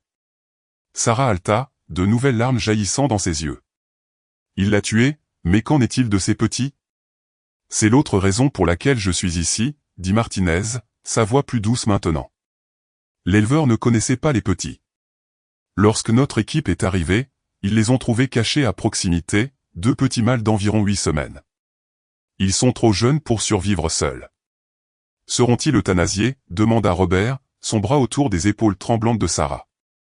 Martinez secoua la tête. Non. Étant donné les circonstances et le fait que le comité avait déjà voté pour le déplacement plutôt que pour l'euthanasie, les petits seront emmenés dans un centre de réadaptation de la faune. Avec un peu de chance, ils seront éventuellement relâchés dans la nature dans une zone plus isolée. Ce n'est pas juste, murmura Sarah, la colère se mêlant à son chagrin. Elle essayait juste de protéger ses bébés, tout comme Luna. Je sais, acquiesça Martinez. L'éleveur a le droit de protéger son bétail, mais bon, cela aurait pu être géré différemment. La nouvelle de la mort du cougar se répandit rapidement dans la petite communauté. Dans l'après-midi, Sarah fut surprise de trouver plusieurs voitures garées le long de leur allée. Les voisins étaient venus, certains avec de la nourriture, d'autres avec des offres d'aide pour les chiots, et d'autres encore simplement pour exprimer leurs condoléances pour Luna et leur indignation face au sort du cougar. Madame Jenkins apporta un plat mijoté et resta pour aider à nourrir les chiots de plus en plus exigeants. Monsieur Wilson revint avec un petit marqueur en bois artisanal pour la tombe de Luna. Même le docteur Patterson passa pour apporter du lait pour chiots et des calendriers de vaccination, les yeux rougis par son propre chagrin de perdre sa patiente. Mais tout le monde ne partageait pas la même perspective. Alors que le rassemblement improvisé débordait sur la pelouse, un débat animé éclata entre Monsieur Davis, dont le ranch d'élevage bordait la forêt domaniale, et Mademoiselle Ortiz, qui dirigeait le centre local d'éducation sur la nature. Ce félin était une menace, insista Monsieur Davis, son visage buriné rougissant d'émotion. Il entrait dans les zones résidentielles, menaçant les enfants et les animaux domestiques. Jim Harper avait tout à fait le droit de protéger sa propriété. La lionne était affamée parce que la sécheresse a décimé ses proies naturelles, rétorqua Martinez. Si nous avions des corridors phoniques et des politiques de gestion de l'eau appropriées, cela ne serait jamais arrivé. La dispute s'amplifia, les voisins prenant parti, les voix s'élevant dans la cour où, quelques heures auparavant, ils avaient enterré Luna. Sarah se tenait sur le porche en regardant les adultes se disputer avec un sentiment croissant d'incrédulité. Comment la mort de Luna et leur chagrin privé étaient-ils devenus ce spectacle public? Arrêtez, cria-t-elle finalement, sa voix coupant le débat animé. Vous arrêtez tous. Un silence surpris tomba sur l'assistance. Tous les regards se tournèrent vers Sarah, petite mais déterminée sur les marches du porche. Max se blottissait contre sa poitrine. Cela n'est dans rien, continua-t-elle, la voix tremblante d'émotion. Luna est morte. Le cougar est mort. Deux mères qui essayaient juste de protéger leur bébé, et maintenant elles sont toutes les deux parties. Se disputer pour savoir qui avait raison ou tort ne ramène aucune d'elles. Robert s'approcha pour se tenir aux côtés de sa fille, sa main sur son épaule, en signe de soutien silencieux. Sarah a raison, dit-il doucement. Ce n'est pas une question politique pour nous, c'est personnel. Nous avons perdu un membre de notre famille aujourd'hui. Les voisins eurent la grâce de paraître honteux. Peu à peu, l'assistance se dispersa, les gens présentant des excuses et des condoléances discrètes en partant. Bientôt, seul l'officier Martinez resta, son expression pensive tandis qu'il s'approchait de Sarah. Vous avez fait valoir un point puissant, et cela me donne une idée, dit-il. Le centre de réadaptation où les petits sont emmenés fait de la sensibilisation. Ils sont toujours à la recherche d'histoires qui aident les gens à comprendre la conservation de la faune de manière personnelle. Il hésita. Envisageriez-vous de partager l'histoire de Luna? Cela pourrait aider à empêcher que quelque chose comme ça ne se reproduise. Sarah leva les yeux vers son père, incertaine. Robert hocha la tête avec encouragement. Je pense que ta mère serait fière, dit-il doucement. En utilisant ton expérience pour aider les autres à comprendre. 3 jours plus tard, Sarah se retrouva au Sierra Wildlife Rehabilitation Center, une vaste installation nichée au bord de la forêt nationale. L'officier Martinez avait organisé la visite, suggérant que voir les petits cougars pourrait apporter une certaine fermeture. Le docteur Eleanor Chin, la directrice du centre, les accueillit chaleureusement. L'officier Martinez m'a parlé de Luna, dit-elle en les conduisant à travers l'installation. Je suis tellement désolé pour votre perte. Ce qu'elle a fait était remarquable. La plupart des chiens domestiques ne défendraient jamais les humains contre un cougar. Luna n'était pas ordinaire, dit Sarah, une pointe de fierté traversant son chagrin. Elle était spéciale. Le docteur Chen sourit. D'après ce que j'ai entendu, je dois dire que je suis d'accord. Et en parlant de spécial, elle s'arrêta devant une fenêtre d'observation qui donnait sur une enceinte naturaliste. Ce sont nos nouveaux résidents. Sarah halta en apercevant 2 formes fauves se roulant en jouant autour d'une souche d'arbre tombée. Les petits cougars étaient plus petits qu'elle ne l'avait imaginé, leurs pattes surdimensionnées et leur pelage tacheté leur donnant l'air plus de chat domestique surdimensionné que du prédateur redoutable qui avait menacé sa famille. Ils se remettent bien de la perte de leur mère, expliqua le docteur Chen. Les petits de cet âge sont résistants, bien qu'ils aient besoin de soins spécialisés jusqu'à ce qu'ils soient assez âgés pour être relâchés. Ils sont magnifiques, murmura Sarah en appuyant sa main contre la vitre. L'un des petits remarqua le mouvement et s'approcha avec curiosité, ses yeux dorés l'étudiant avec un intérêt innocent. « Voulez-vous voir quelque chose d'intéressant » demanda le docteur Chin en faisant apparaître une tablette. « C'est votre cougar, la mère. Nous l'avons identifié à partir de photos que les services de la faune ont prises sur votre propriété. » Elle montra à Sarah et Robert une série d'images, des photos de pièges photographiques, des documents de précédentes observations, une carte du territoire connu de la lionne. Mais c'est la dernière photo qui fit soudainement Robert inspirer brusquement. « Puis-je » demanda-t-il en prenant la tablette pour l'examiner de plus près. « Ce ne peut pas être. »« Papa » Qu'y a-t-il ? Demanda Sarah en regardant l'image, un gros plan du visage du cougar montrant une encoche distinctive à une oreille et une petite cicatrice au-dessus de son œil droit. Les mains de Robert tremblaient légèrement. Il y a 8 ans, je faisais un relevé photographique des cougars pour le National Geographic. Il y avait une femelle, une jeune de 1 an à l'époque, que j'ai suivie pendant près de 6 mois. Elle avait ces mêmes marques. Il leva les yeux vers le docteur Chin, son expression un mélange d'émerveillement et de chagrin. Je l'ai appelée Sierra. Elle était le sujet de ma série de photos la plus célèbre. Les yeux du docteur Chin s'écarquillèrent. Robert Thomson, bien sûr, j'aurais dû faire le rapprochement. Votre collection aux fantômes de la Sierra Nevada est légendaire dans les milieux de la conservation. Sarah regarda son père avec étonnement. Vous la connaissiez. Vous connaissiez le cougar qui est venu chez nous. Pas exactement, dit doucement Robert en regardant les petits avec une nouvelle compréhension.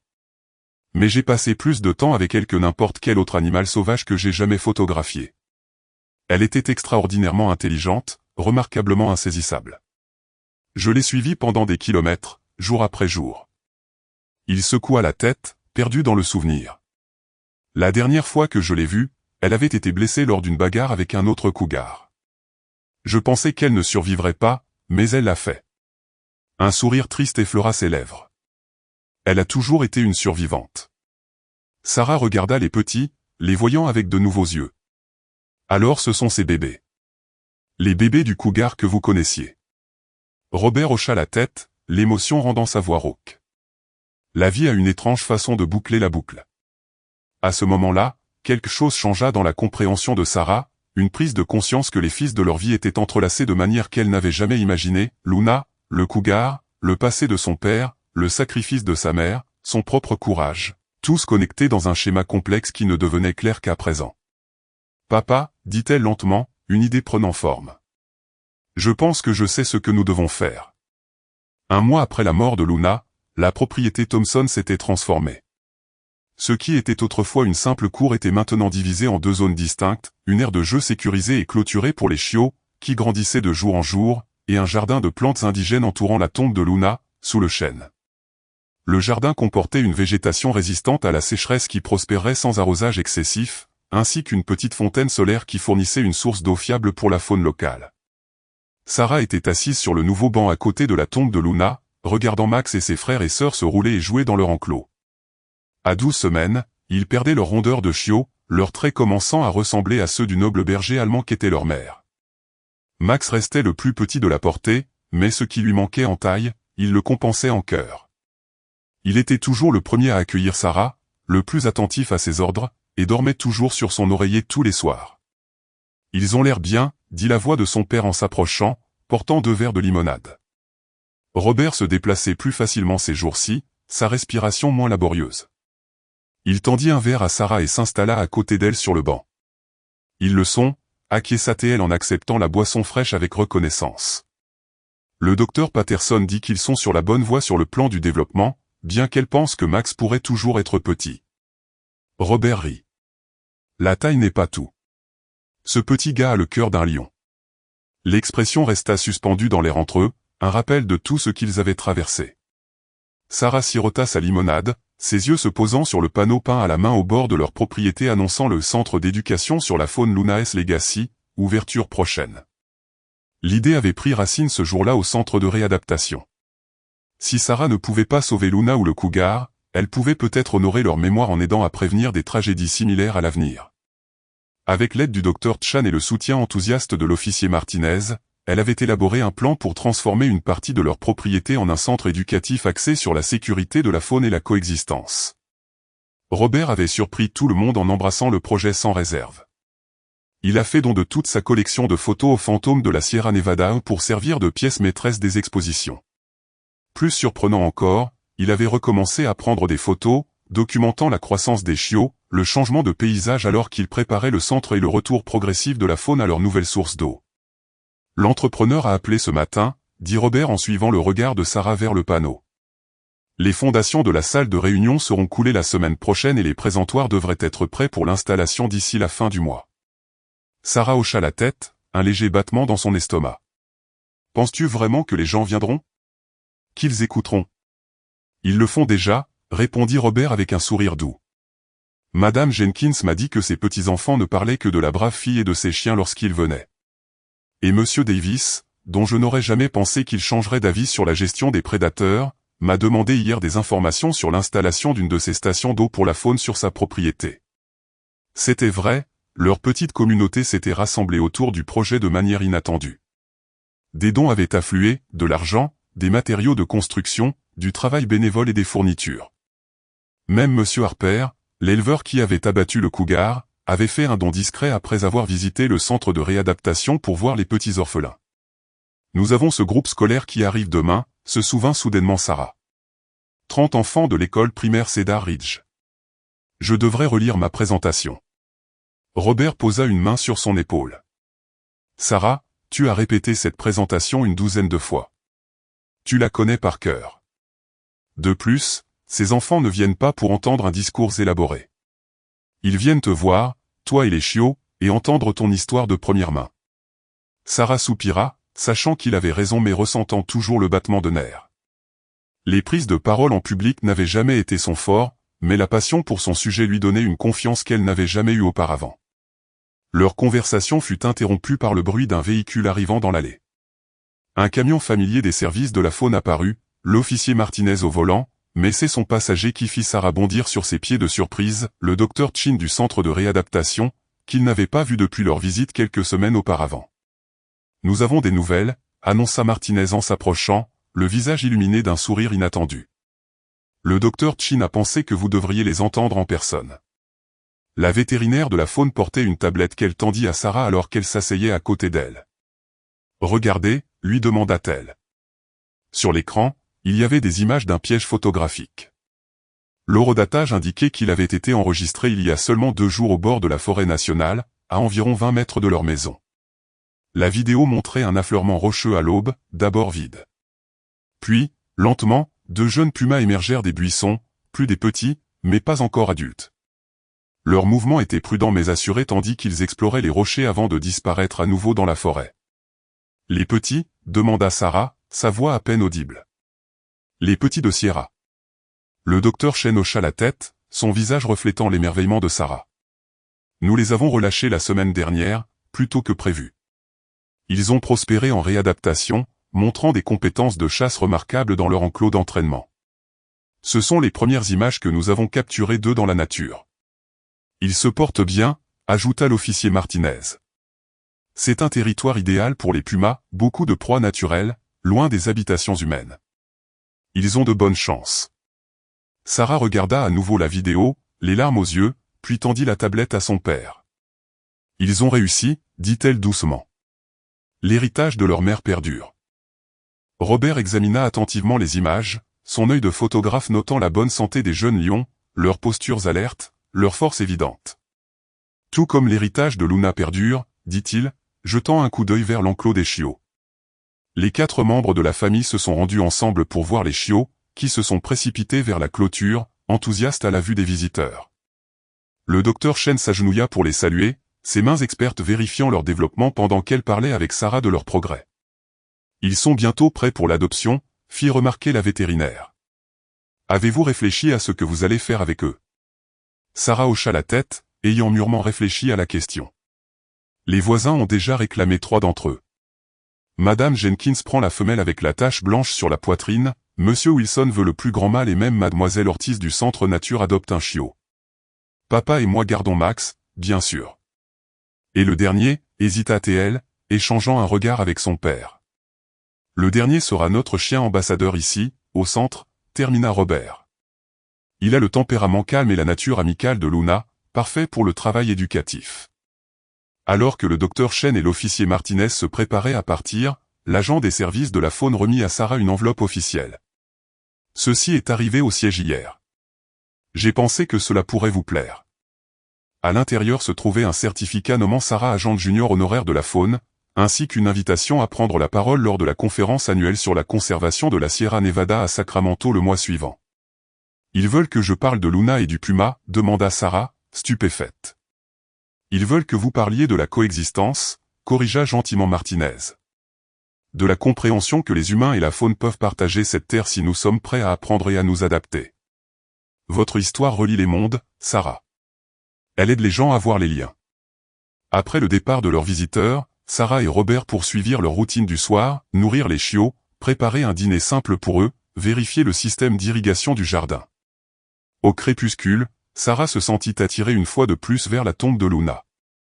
Le marqueur en pierre que M. Wilson avait sculpté portait une simple inscription, « Luna, mère courageuse, amie fidèle ». Sarah traça les lettres du doigt, se souvenant des yeux intelligents du berger allemand, de sa posture protectrice, de son ultime sacrifice. « Tu me manques » murmura-t-elle dans le calme du soir. « Mais je pense que tu serais fier de ce que nous faisons. » Un faible gémissement derrière elle annonça la présence de Max. Le chiot s'était de nouveau échappé de son enclos, un talent qu'il semblait avoir hérité de sa mère. Il se pressa contre la jambe de Sarah, la regardant avec des yeux si semblables à ceux de Luna que cela lui coupait parfois le souffle. « Viens, petit artiste de l'évasion, dit-elle en le prenant dans ses bras. Il est l'heure de se coucher. » En retournant vers la maison, Sarah remarqua son père debout sur le porche, appareil photo en main. Pour la première fois depuis des années, le soleil couchant baignait tout d'une lumière dorée, le jardin, le chiot dans ses bras, son propre visage tourné vers la maison. Le doux clic de l'obturateur captura le moment. Plus tard, cette photographie serait accrochée à l'entrée du centre d'éducation sur la faune Luna's Legacy, aux côtés de l'image désormais célèbre de Sierra, le puma, debout de manière protectrice au-dessus de ses petits dans la nature. Deux mères, deux héritages, deux histoires entrelacées de courage et de protection. 6 mois après la mort de Luna, le centre d'éducation a officiellement ouvert ses portes au public. La grange rénovée avait été transformée en un espace accueillant avec des expositions interactives sur le comportement de la faune, la gestion de la sécheresse et la coexistence responsable. Les superbes photographies de Robert tapissaient les murs, racontant l'histoire visuelle des luttes et des triomphes de la faune de la région. Au centre de tout cela se trouvait l'histoire qui avait tout commencé, Sarah et Luna, le puma et ses petits, la sécheresse qui les avait réunis dans un moment de crise inattendue. Les visiteurs pouvaient regarder un court-métrage narré par Sarah elle-même, expliquant comment une rencontre effrayante avait ouvert ses yeux sur la relation complexe entre les humains et la faune. La cérémonie d'ouverture a attiré une foule plus importante que quiconque ne l'avait prévu, des familles locales, des groupes scolaires, des organisations environnementales et même des responsables de la faune de l'État se sont réunis. Par une matinée ensoleillée d'octobre, Sarah, vêtue d'une nouvelle robe bleue qui correspondait à la couleur de ses yeux, se tenait nerveusement aux côtés de son père sur le podium. Robert, ayant l'air plus en santé qu'il ne l'avait été depuis des années, prit la parole en premier. « Lorsque nous avons perdu ma femme Catherine il y a 3 ans, je pensais que l'histoire de notre famille touchait à sa fin. Je me suis retiré du monde, de mon travail, de la joie elle-même. » Il lança un coup d'œil à Sarah, sa voix s'enrouant d'émotion. « Mais ma fille m'a montré que les fins peuvent aussi être des débuts. À travers la tragédie, nous avons trouvé un but. À travers la perte, nous avons trouvé une nouvelle façon d'aimer cette terre et tous ceux qui la partagent. » Lorsque ce fut au tour de Sarah de prendre la parole, elle s'avança, Max assis docilement à ses pieds. Le chiot autrefois minuscule était devenu un jeune chien élégant, toujours plus petit que la moyenne, mais parfaitement proportionné, avec les yeux intelligents et le comportement attentif de Luna. « Ma mère est morte en me sauvant la vie », commença Sarah, sa voix claire portant à travers la foule silencieuse. « Luna est morte en sauvant la vie de mon père. Le puma est mort en essayant de nourrir ses petits. 3 mères, 3 sacrifices. » Elle fit une pause, regardant les visages assemblés. « Je pensais autrefois que cela signifiait que la vie était injuste, que l'amour et le courage restaient sans récompense. Mais maintenant, je comprends différemment. » Elle fit un geste vers le centre derrière elle, vers le jardin où les fleurs sauvages fleurissaient autour de la tombe de Luna, vers le point d'eau où un cerf avait été photographié en train de boire ce matin-là. Leurs sacrifices n'étaient pas des fins. C'étaient des graines plantées en chacun de nous, des graines de compassion, de compréhension et de responsabilité. L'héritage de Luna n'est pas seulement ce bâtiment ou ces expositions. C'est le choix que nous faisons chaque jour de respecter toute vie, de comprendre que nous partageons cette planète avec d'innombrables autres êtres qui essaient simplement de protéger leur famille et de survivre. Alors que Sarah terminait ses remarques, un mouvement au bord de la propriété attira son attention. Pendant un instant, elle pensa apercevoir une forme fauve se faufilant entre les arbres, peut-être un cerf, peut-être quelque chose d'autre. Quoi qu'il en soit, il avait disparu rapidement, la laissant se demander si ses yeux lui avaient joué des tours. Mais Max l'avait aussi vu.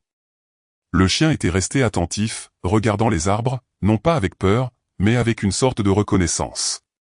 Il ne fit aucun mouvement pour chasser ou aboyer, il reconnut simplement la présence d'une autre créature partageant leur monde. Plus tard dans la soirée, après le départ des derniers visiteurs et que l'excitation s'était calmée, Sarah et Robert s'assirent sur leur porche en regardant le coucher du soleil peindre le ciel dans des tons d'orange et de rose. Max était couché aux pieds de Sarah, mâchonnant tranquillement un nouvel os. « Ta mère serait si fière de toi, » dit Robert, sa voix douce dans le crépuscule naissant. « Je le sais, » répondit Sarah.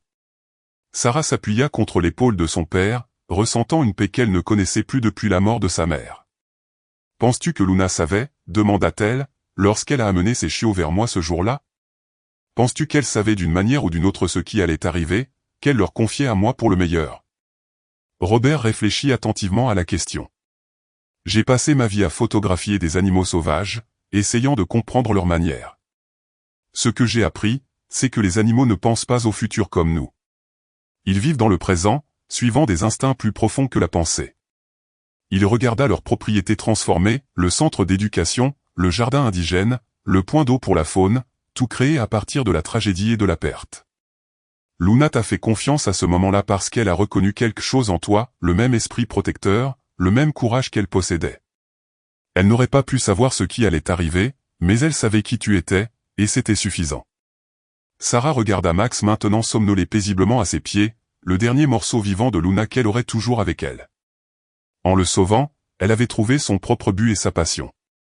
En perdant Luna, elle avait découvert des forces qu'elle ne savait pas posséder. À la tombée de la nuit, un son lointain résonna des montagnes, le cri d'un puma, peut-être l'un des petits de Syrah trouvant maintenant son chemin dans la nature. Sarah sourit, pensant à tous les fils invisibles la reliant à ce son, à cette terre, au passé et à l'avenir.